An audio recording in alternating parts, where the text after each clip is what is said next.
గన్నవరం తెదేపా కార్యాలయంపై దాడి కేసులో ఫిర్యాదుదారైన మధునూరి సత్యవర్ధన్ను చంపాలనే ఉద్దేశంతోనే వైకాపా నేత మాజీ ఎమ్మెల్యే వల్లభనేని వంశీమోహన్ ఆయన ప్రధాన అంచెలు ఒక రాత్రంతా చిత్రహింసలు పెట్టారని, అతని వృషణాలపై తన్నారని పోలీసులు దర్యాప్తులో తేల్చారు.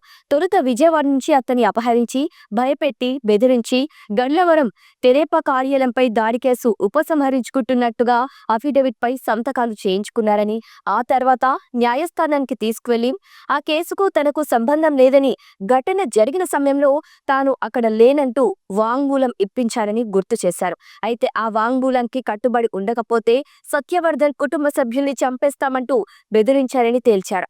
ఇక ఈ కేసులో వల్లభనేని వంశీమోహన్, వెలినేని దేవిదుర్గ, వెంకట శివరామకృష్ణ, నిమ్మల లక్ష్మీపతిని అరెస్టు చేసిన పటమట పోలీసులు గురువారం రాత్రి న్యాయస్థానంలో హాజరుపరిచి రిమాండ్ రిపోర్టు సమర్పించారు. అయితే విజయవాడ ఆయుష్ ఆసుపత్రి వద్ద పొట్టి రాము అనే వ్యక్తిని కలవాలంటూ సత్యవర్ధన్ పై వంశీ, ఆయన ప్రధాన అంచెడు కొమ్మాకోట్లో ఒత్తిడి తీసుకొచ్చారు. వంశీ ప్రోద్బలం, ప్రేరణ మేరకు ముందుగా రూపొందించుకున్న నేరపూరిత కుట్రలో భాగంగా అక్కడ పలువురు చట్టవిరుద్ధంగా గుమిగూడారు. సత్యవర్ధన్ అక్కడికి వెళ్లగానే కారును అతన్ని ఎక్కించి హనుమాన్ జంక్షన్ కు తీసుకువెళ్లారు. అతన్ని బెదిరించి వాంగ్మూల పత్రాలపై సంతకాలు తీసుకున్నారు. మర్నాడు ఏ9, ఏ10 కలిపి సత్యవర్ధన్లు విజయవాడ న్యాయస్థానానికి తీసుకువెళ్లి ఈ కేసుకు తనకు సంబంధం లేదని, ఘటన జరిగిన సమయంలో తాను అక్కడ లేనని చెప్పించారు. కేసు ఉపసంహరించుకుంటున్నట్టుగా న్యాయమూర్తి ఎదుట వాంగ్మూలం ఇప్పించారు. ఇక హైదరాబాద్లోని వంశీ నివాసానికి వాంగ్మూలం తర్వాత ఈ నెల 10, 11 తేదీల మధ్య సత్యవర్ధన్లు హైదరాబాద్ తరలించి మైకోం భూజాలో వంశీ వద్దకు తీసుకువెళ్లారు. అయితే ఆ రాత్రంతా అతనికి చిత్రహింసలు పెట్టారు. ఆయన్ని చంపేయాలనుకున్నారు. అనంతరం అతన్ని ఏలై ఎయిర్టెల్ A12 వాహనంలో విశాఖపట్నం తీసుకువెళ్లారు. అయితే విశాఖపట్నంలో హోటల్లో ఉన్నారు.